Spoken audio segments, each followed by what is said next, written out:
আসসালামু আলাইকুম, কেমন আছেন সবাই? আশা করি আল্লাহর অশেষ রহমতে ভালো আছেন। আসুন জেনে নিই যে সকল হারামকে মানুষ তুচ্ছ মনে করে থাকে সেই সম্পর্কে। যে সকল হারামকে মানুষ তুচ্ছ মনে করে থাকে। অধ্যায় ভূমিকা। আল্লাহ আলাসীয় বান্দাদের ওপর কিছু জিনিস ফরজ করেছেন যা পরিত্যাগ করাও জায়েজ নয়, কিছু সীমা বেঁধে দিয়েছেন যা অতিক্রম করা বৈধ নয় এবং কিছু জিনিস হারাম করেছেন যার ধারে কাছে যাওয়াও ঠিক নয়। রাসূলুল্লাহ সাল্লাল্লাহু আলাইহি ওয়াসাল্লাম বলেছেন, আল্লাহ তার কিতাবে যা হালাল করেছেন তা হালাল, যা হারাম করেছেন তা হারাম, আর যে বিষয়ে তিনি নীরব থেকেছেন তা ক্ষমা। সুতরাং তোমরা আল্লাহ প্রদত্ত ক্ষমাকে গ্রহণ কর, কেননা আল্লাহ আলা বিস্মৃত হন না। তারপর তিনি আয়াত পাঠ করেন, তোমার রব বিস্মৃত হন না। সূরা মারিয়াম আয়াত 6-1। আর এই হারামসমূহই আল্লাহ আলার সীমারেখা। আল্লাহ বলেন, এসব আল্লাহর সীমারেখা, সুতরাং তোমরা এগুলোর নিকটেও যেও না। সূরা আল বাকারা আয়াত 187। আল্লাহর নির্ধারিত সীমালঙ্ঘনকারী ও হারাম অবলম্বনকারীদেরকে আল্লাহ আলা ভীতি প্রদর্শন করেছেন। তিনি বলেছেন, যে আল্লাহ তার রাসূলের আদেশের অবাধ্যতা করে এবং তার সীমারেখাসমূহ লঙ্ঘন করে আল্লাহ তাকে আগুনে প্রবেশ করাবেন। সেখানে সে চিরস্থায়ী হবে, আর তার জন্য রয়েছে লাঞ্ছনাদায়ক শাস্তি। সূরা আন-নিসা আয়াত 14। এজন্যই হারাম থেকে বিরত থাকা ফরজ। রাসূলুল্লাহ সাল্লাল্লাহু আলাইহি ওয়াসাল্লাম বলেন, আমি তোমাদেরকে যা কিছু নিষেধ করি তোমরা সেসব থেকে বিরত থাক, আর যা কিছু আদেশ করি তা যথাসাধ্য পালন কর। 2. লক্ষণীয় যে প্রবৃত্তি পূজারী, দুর্বলমনা ও স্বল্প জ্ঞানের অধিকারী কিছু লোক যখন একসঙ্গে কিছু হারামের কথা শুনতে পায় তখন আঁতকে ওঠে এবং বিরক্তির সুরে বলে, সবই তো হারাম হয়ে গেল। তোমরা তো দেখছি আমাদের জন্য হারাম ছাড়া কিছুই বাকি রাখলে না। তোমরা আমাদের জীবনটাকে সংকীর্ণ করে ফেললে, মনটাকে বিষিয়ে দিলে। জীবনটা একেবারে মাটি হয়ে গেল। কোনো কিছুর স্বাদ আহ্লাদি আমরা ভোগ করতে পারলাম না। শুধু হারাম হারাম ফতোয়া দেওয়া ছাড়া তোমাদের দেখছি আর কোনো কাজ নেই। অথচ আল্লাহর দিন সহজ সরল। তিনি নিজেও ক্ষমাশীল, পরম দয়ালু, আর শরীআতের গণ্ডিও ব্যাপকত। সুতরাং হারাম এত সংখ্যক হতে পারে না। এদের জবাবে আমরা বলবো, আল্লাহ যা ইচ্ছা আদেশ করতে পারেন। তার আদেশকে খণ্ডন করার কেউ নেই। তিনি প্রজ্ঞাময় ও সর্বজ্ঞ। সুতরাং তিনি যা ইচ্ছা হালাল করেছেন এবং যা ইচ্ছা হারাম করেছেন। তিনি পবিত্র। আল্লাহর দাস হিসেবে আমাদের নীতি হবে তার আদেশের প্রতি সন্তুষ্ট থাকা এবং সর্বান্তকরণে তা মেনে নেওয়া। কেননা তার দেওয়া বিধানাবলী জ্ঞান, প্রজ্ঞা ও ইনসাফ মোতাবেকই প্রকাশ পেয়েছে। সেগুলো নিরর্থক ও খেলনার বস্তু নয়। যেমন তিনি বলেছেন, তোমার রবের বাণী সত্য ও ন্যায়ের দিক দিয়ে পরিপূর্ণ হল। তার বাণীসমূহকে পরিবর্তনকারী কেউ নেই। তিনি সর্বশ্রোতা, সর্বজ্ঞ। সূরা আল-আনআম আয়াত 115। যে নিয়মের ভিত্তিতে হালাল হারাম নির্ণীত হয়েছে আল্লাহ তাও আমাদেরকে জানিয়ে দিয়েছেন। তিনি বলেছেন, তিনি পবিত্র বস্তুকে তাদের জন্য হালাল এবং অপবিত্র বস্তুকে হারাম করেন। সূরা আল-আরাফ আয়াত 157। সুতরাং যা পবিত্র তা হালাল এবং যা অপবিত্র তা হারাম। কোনো কিছু হালাল ও হারাম করার অধিকার একমাত্র আল্লাহরই। কোনো মানুষ নিজের জন্য তা দাবি করলে কিংবা কেউ তা অন্যের জন্য সাব্যস্ত করলে সে হবে একজন বড় কাফির ও মুসলিম উম্মাহ বহির্ভূত ব্যক্তি। আল্লাহ বলেন, তবে কি তাদের এমন সব উপাস্য রয়েছে যারা তাদের জন্য দিনের এমন সব বিধান দিয়েছে যার অনুমতি আল্লাহ দেননি। সূরা আশ-শূরা আয়াত 21। কুরআন হাদিসে পারদর্শী আলেমগণ ব্যতীত হালাল হারাম সম্পর্কে কথা বলার অধিকার অন্য কারণেই।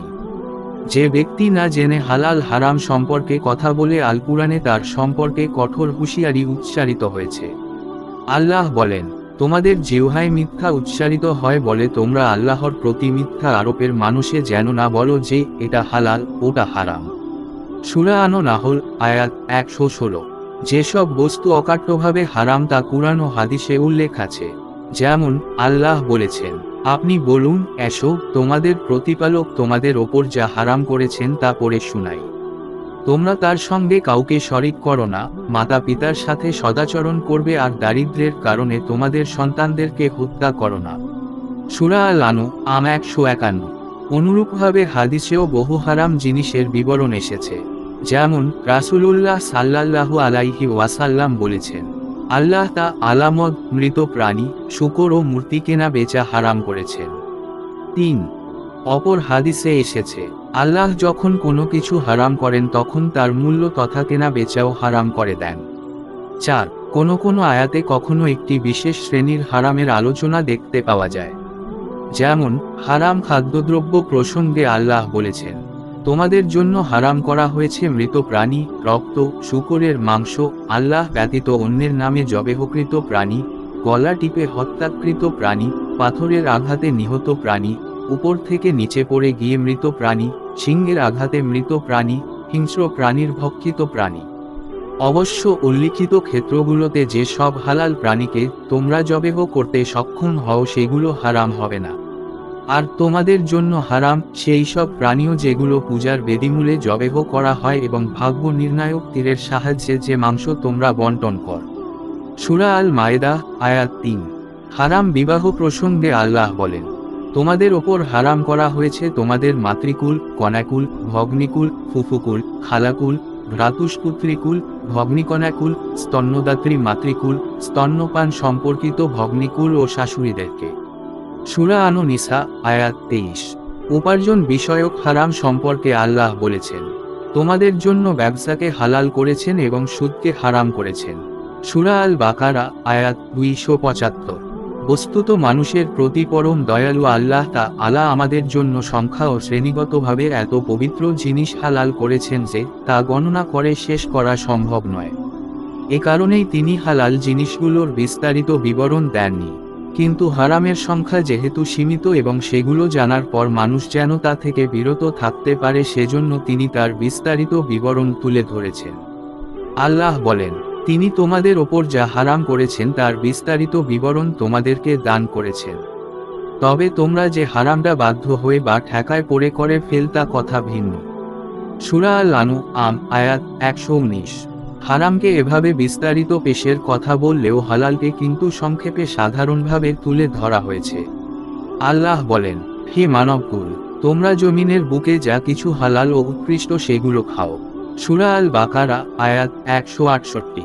হারামের দলিল সাব্যস্ত না হওয়া পর্যন্ত সব জিনিসের মূল হুকুম হালাল হওয়াটা মহান আল্লাহর পরম করুণা। এটা মহান আল্লাহর অনুগ্রহ এবং তার বান্দাদের ওপর সহজীকরণের নিদর্শন স্বরূপ। সুতরাং তার আনুগত্য প্রকাশ, প্রশংসা ও শুকরিয়া জ্ঞাপন করা আমাদের অপরিহার্য কর্তব্য। কিন্তু পূর্বোল্লিখিত ওইসব লোক যখন তাদের সামনে হারামগুলো বিস্তারিত দেখতে পায় তখন শরীআতের বিধি বিধানের ব্যাপারে তাদের মন সংকীর্ণতায় ভোগে। এটা তাদের ঈমানি দুর্বলতা ও শরীআতের সম্পর্কে জ্ঞানের স্বল্পতার ফসল। আসলে তারা কি চায় যে হালালের শ্রেণীবিভাগগুলো তাদের সামনে এক এক করে গণনা করা হোক, যাতে তারা দিন যে একটা সহজ বিষয় তা জেনে আত্মতৃপ্ত হতে পারে। তারা কি চায় যে নানা শ্রেণীর পবিত্র জিনিসগুলো তাদের এক এক করে তুলে ধরা হোক, যাতে তারা নিশ্চিত হতে পারে যে শরীআত তাদের জীবনকে দুর্বিষহ করে দেয়নি।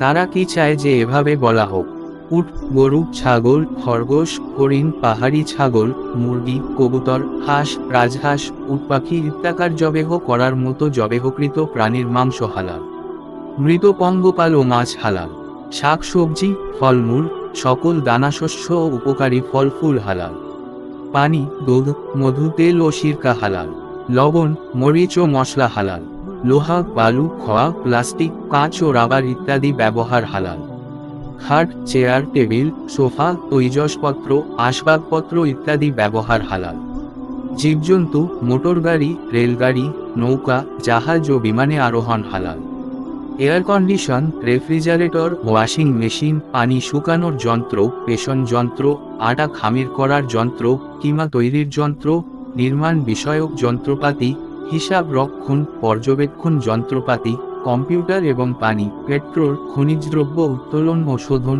মুদ্রণ যন্ত্রপাতি ইত্যাদি হালাল, সুতি, কাতান, পশম, নাইলন, পলেস্টার ও বৈধ চামড়ার তৈরি বস্ত্র হালাল, বিবাহ, বেচা কেনা, জিম্মাদারি, চেক, ড্রাফট, মনি অর্ডার, ইজারা বা ভাড়া প্রদান হালাল, বিভিন্ন পেশা যেমন কাঠমিস্ত্রিগিরি, কর্মকারগিরি, যন্ত্রপাতি মেরামত, ছাগলপালের রাখালি ইত্যাদি হালাল। এভাবে গুনলে আর বর্ণনা করলে পাঠকের কি মনে হয় আমরা হালালের ফিরিস্তি দিয়ে শেষ করতে পারব? তাহলে এসব লোকের কি হলো যে তারা কোনো কথাই বুঝতে চায় না? দিন যে সহজ তাতে কোনো সন্দেহ নেই, তবুও কথা বলে যারা সব কিছুই হালাল প্রমাণ করতে চায় তাদের কথা সত্য হলেও কিন্তু তাদের উদ্দেশ্য খারাপ। কেননা দিনের মধ্যে কোনো কিছু মানুষের মর্জি মাফিক সহজ হয় না, তা কেবল শরীআতে যেভাবে বর্ণিত হয়েছে সেভাবেই নির্ধারিত হবে। অপরদিকে দিন সহজ এরূপ দলিল দিয়ে হারাম কাজ করা আর শরীয়তের অবকাশমূলক দিক গ্রহণ করার মধ্যে অনেক পার্থক্য রয়েছে। অবকাশমূলক কাজের উদাহরণ হলো সফরে 2 ওয়াক্তের সালাত একত্রে পড়া, কসর করা, সফরে সিয়াম ভঙ্গ করা, মুকিমের জন্য 1 দিন 1 রাত এবং মুসাফিরের জন্য 3 দিন 3 রাত মোজার উপর মাসেহ করা, পানি ব্যবহারের অসুবিধা থাকলে তায়াম্মুম করা, অসুস্থ হলে কিংবা বৃষ্টি নামলে 2 ওয়াক্তের সালাত একত্রে পড়া, বিবাহের প্রস্তাবদাতার জন্য গায়ের মাহরাম মহিলাকে দেখা, শপথের কাফফারায় দাস মুক্তি, আহার করানো, বস্ত্র দান, সিয়াম পালনের যে কোনো একটি ব্যবস্থা গ্রহণ করা, সূরা আল মায়দা আয়াত 89, নিরুপায় হলে মৃত প্রাণীর মাংস ভক্ষণ করা ইত্যাদি।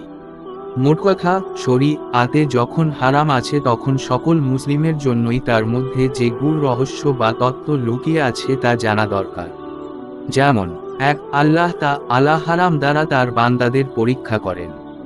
তারা এ সম্পর্কে কেমন আচরণ করে তা তিনি লক্ষ্য করেন। 2. কে জান্নাতবাসী হবে আর কে জাহান্নামবাসী হবে হারামের মাধ্যমে তা নির্ণয় করা চলে। যারা জাহান্নামী তারা সর্বদা প্রবৃত্তির পূজায় মগ্ন থাকে, যা দিয়ে জাহান্নামকে ঘিরে রাখা হয়েছে। আর যারা জান্নাতি তারা দুঃখ কষ্টে ধৈর্য ধারণ করে, যে দুঃখ কষ্ট দিয়ে জান্নাতকে বেষ্টন করে রাখা হয়েছে। এ পরীক্ষা না থাকলে বাধ্য থেকে অবাধ্যকে পৃথক করা যেত না।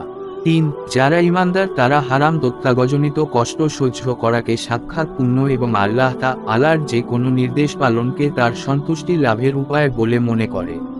ফলে কষ্ট স্বীকার করা তাদের জন্য সহজ হয়ে যায়। পক্ষান্তরে যারা কপট ও মুনাফিক্য তারা কষ্ট সহ্য করাকে যন্ত্রণা, বেদনা ও বঞ্চনা বলে মনে করে। ফলে ইসলামের পথে চলা তাদের জন্য কঠিন এবং সৎ কাজ সম্পাদন ও আনুগত্য স্বীকার করা ততোধিক কষ্টসাধ্য হয়ে দাঁড়ায়।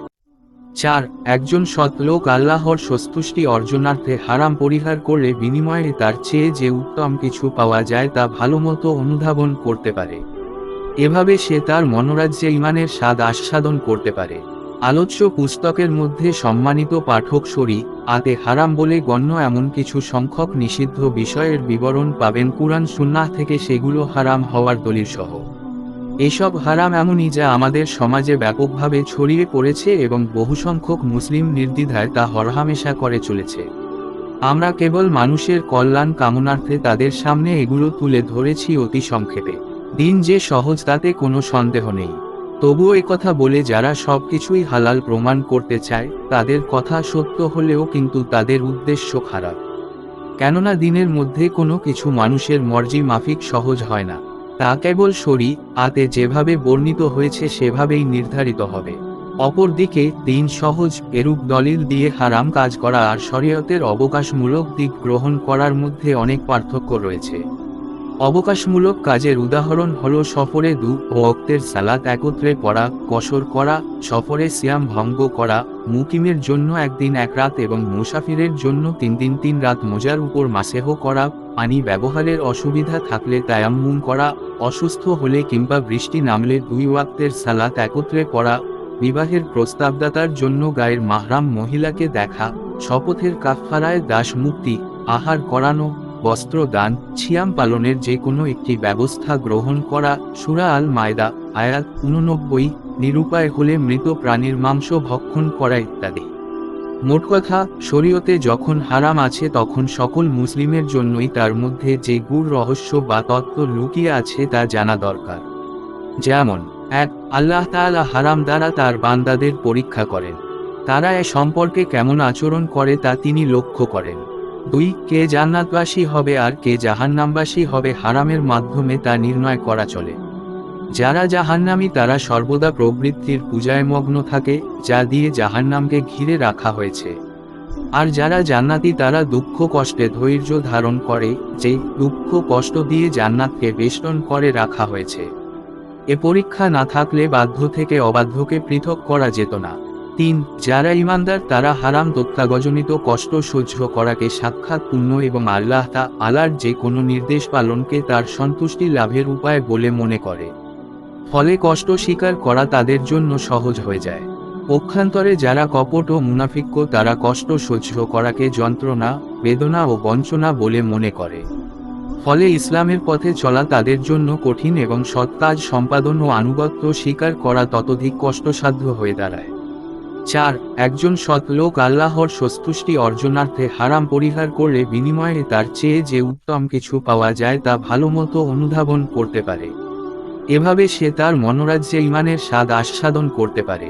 আলোচ্য পুস্তকের মধ্যে সম্মানিত পাঠক শরীয়তে হারাম বলে গণ্য এমন কিছু সংখ্যক নিষিদ্ধ বিষয়ের বিবরণ পাবেন কুরআন সুন্নাহ থেকে, সেগুলো হারাম হওয়ার দলিল সহ। এসব হারাম এমনই যা আমাদের সমাজে ব্যাপকভাবে ছড়িয়ে পড়েছে এবং বহুসংখ্যক মুসলিম নির্দ্বিধায় তা হরহামেশা করে চলেছে। আমরা কেবল মানুষের কল্যাণ কামনার্থে তাদের সামনে এগুলো তুলে ধরেছি অতি সংক্ষেপে। 1. হাকেম দারাকুতনি সিলসিলা সহিহা হাদিস নং 2256। 2. সহিহ মুসলিম হাদিস নং 1337 ফাজাইল অধ্যায়। 3. সুনান আবু দাউদ হাদিস নং 3486 সনদ সহিহ। 4. দারাকুতনি ইবন হিব্বান হাদিস নং 4938 সনদ সহিহ। আমার প্রিয় দর্শকরা, ভিডিওটি ভালো লাগলে একটি লাইক দিন। নতুন নতুন ইসলামিক কুরআন ও হাদিস জানতে আমাদের চ্যানেলকে সাবস্ক্রাইব করে রাখুন। আল্লাহ হাফেজ। আসসালামু আলাইকুম।